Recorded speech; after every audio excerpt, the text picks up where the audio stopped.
ये हैं दुनिया के वो 5 बड़े वैज्ञानिक जिन्होंने कुरान से प्रभावित होकर इस्लाम कबूल कर लिया। दुनिया के दिग्गज साइंटिस्ट ने साइंस से ऊपर इस्लाम को रखा, इसीलिए उन्होंने गैर मुस्लिम होकर भी इस्लाम कबूल कर लिया। जो उन्हें लगता है कि यह ज़िंदगी के जीवन का सच है, इसीलिए उन्होंने गैर मुस्लिम होकर भी इस्लाम को कबूल कर लिया।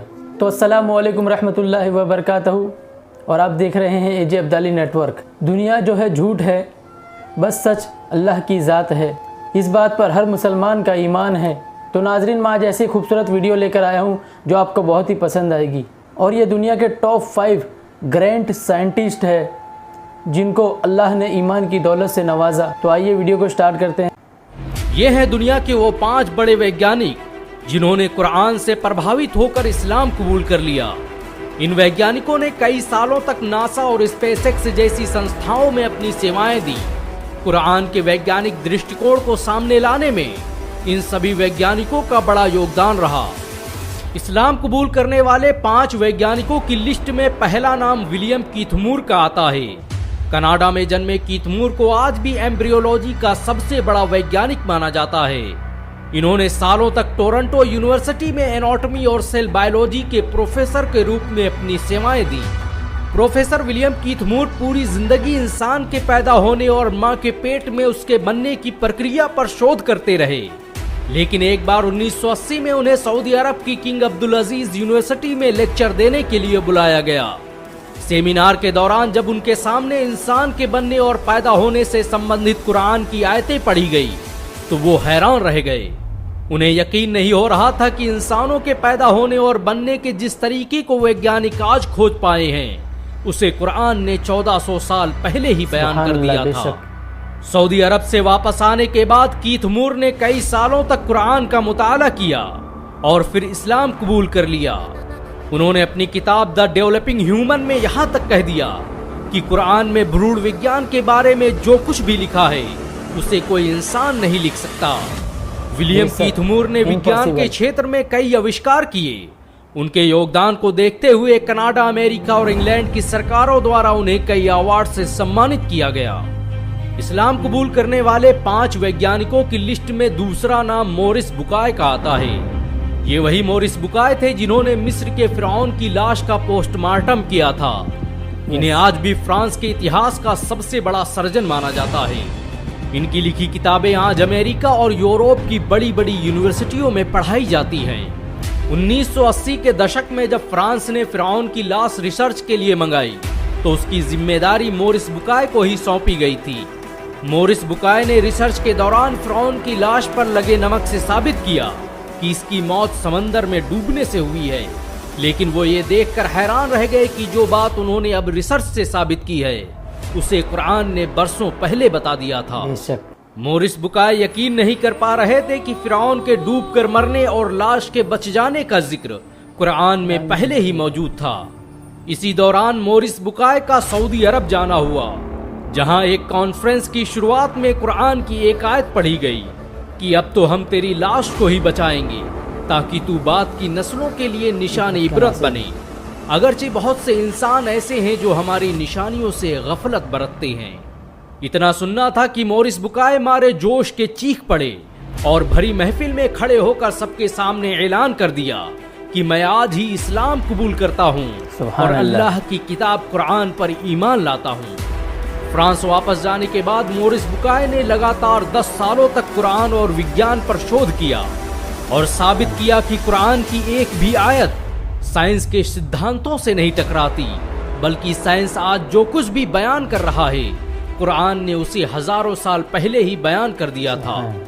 इस्लाम कबूल करने वाले 5 वैज्ञानिकों की लिस्ट में तीसरा नाम ई मार्शल जॉनसन का आता है। 1930 में अमेरिका के फिलाडेल्फिया में जन्मे जॉनसन ने अपनी पूरी जिंदगी भ्रूण विज्ञान को समझने और इंसान के पैदा होने के सिद्धांत को जानने में लगा दी। जॉनसन उन वैज्ञानिकों में से थे जिन्होंने विलियम कीथ मूर के साथ सऊदी अरब के किंग अब्दुल अजीज यूनिवर्सिटी में कुरान पर रिसर्च का काम शुरू किया और फिर इस्लाम कबूल कर लिया। उन्हें सऊदी अरब ने 1982 में कुरान और विज्ञान पर शोध करने वाली कमेटी का सदस्य भी बनाया। और इन्होंने अपनी रिसर्च से साबित किया कि कुरान ने एक खून के लोथड़े से बच्चे के बनने और फिर उसके हड्डी में तब्दील होने और फिर हड्डियों पर गोश्त चढ़ने की जिस प्रक्रिया को बयान किया है, उसे जानने में विज्ञान को सैकड़ों साल लग गए। जॉनसन के मुताबिक भ्रूण विज्ञान से संबंधित कुरान में जो कुछ भी बयान किया गया है, उसे यकीनन पैगंबर मोहम्मद सल्लल्लाहु अलैहि वसल्लम तक अल्लाह के जरिए भेजा गया था। इस्लाम कबूल करने वाले 5 वैज्ञानिकों की लिस्ट में चौथा नाम टी विद्या प्रसाद का आता है। इनका जन्म 1940 को गुयाना के पोर्ट मोरेंट में हुआ था। इन्होंने कई सालों तक यूनिवर्सिटी ऑफ लंदन और यूनिवर्सिटी ऑफ वेस्ट इंडीज में एनाटॉमी साइंटिस्ट के रूप में सेवाएं दी। टी विद्या प्रसाद का जन्म एक हिंदू परिवार में हुआ था, लेकिन उन्होंने कुरान से प्रभावित होकर इस्लाम कबूल कर लिया। टी विद्या प्रसाद विलियम कीथमूर के साथियों में से थे। उन्होंने विलियम कीथमूर की तरह ही भ्रूण विज्ञान पर बहुत से शोध किए और कुरान और एम्ब्रियोलॉजी पर 25 से अधिक किताबें लिखी। उन्होंने काहिरा में होने वाली international conference of scientific sign of the Quran and Sunnah में भी हिस्सा लिया और बताया कि कुरान में बच्चे के अंदर रूह पड़ने और जान आने के बारे में जो कुछ भी बताया गया है वो बिल्कुल सही है। बेशक। उन्होंने कुरान की सूरा मोमिनून की आयत नंबर 14 को पढ़ते हुए कहा कि ये वो सच है जिसे विज्ञान भी नहीं झुठला सकता, इसीलिए मैं आज ही इस्लाम कबूल करने का ऐलान करता हूँ। सुभान अल्लाह। इस्लाम कबूल करने वाले 5 वैज्ञानिकों की लिस्ट में 5वां नाम आर्थर एलिसन का आता है। इन्होंने ही लंदन के पहले international conference of electrical machine की शुरुआत की थी। एलिसन को आज भी इंग्लैंड के इतिहास का सबसे बेहतरीन इंजीनियर और साइंटिस्ट माना जाता है। 1985 के दौरान काहिरा में मेडिकल इमिटेबिलिटी ऑफ द कुरान के विषय पर जब पहली इंटरनेशनल कॉन्फ्रेंस का आयोजन किया गया, तो उसमें पश्चिमी देशों के बड़े बड़े वैज्ञानिकों ने शिरकत की और इन्हीं में एक नाम था डॉक्टर आर्थर एलिसन का। आर्थर एलिसन ने कुरान की सूरा जुमर आयत नंबर 42 पर अपना रिसर्च पेपर पेश किया और बताया कि नींद के दौरान कॉन्शियसनेस की जिस थ्योरी पर विज्ञान आज पहुंचा है, कुरान ने उसे बरसों पहले एक लाइन में ही बयान कर दिया था। कॉन्फ्रेंस के खत्म होने से पहले आर्थर एलिसन स्टेज पर गए, माइक हाथ में लिया और अपने मुसलमान होने का ऐलान कर दिया। अशहदु अन ला इलाहा इल्ला अल्लाह व अशहदु अन्न मुहम्मदन रसूल अल्लाह। इस्लाम कबूल करने के बाद उन्होंने अपना नाम अब्दुल्ला एलिसन रखा और पूरी उम्र कुरान और साइंस पर रिसर्च करते रहे। इन सब के अलावा दुनिया में आज बहुत से वैज्ञानिक हैं जिन्होंने कुरान की शिक्षाओं से प्रभावित होकर इस्लाम कबूल कर लिया। ये मौजूदा ही है कि विज्ञान आज अपनी रिसर्च से जो साबित कर रहा है, कुरान ने उसे 1400 साल पहले ही बयान कर दिया था। यही वजह है कि आज दुनिया के बड़े बड़े वैज्ञानिक भी कुरान के आगे सर झुकाने। अगर एक मुसलमान होने के नाते आपको गर्व महसूस हुआ हो तो इस वीडियो को लाइक और शेयर जरूर करें। ऐसी और वीडियो को देखने के लिए हमारे चैनल को सब्सक्राइब करें, घंटा जरूर दबाएं। तो दोस्तों, आपने देखा कि दुनिया के बिगेस्ट साइंटिस्ट जिन्होंने इस्लाम को कबूल कर लिया, ये तो मेरे रब की शान है।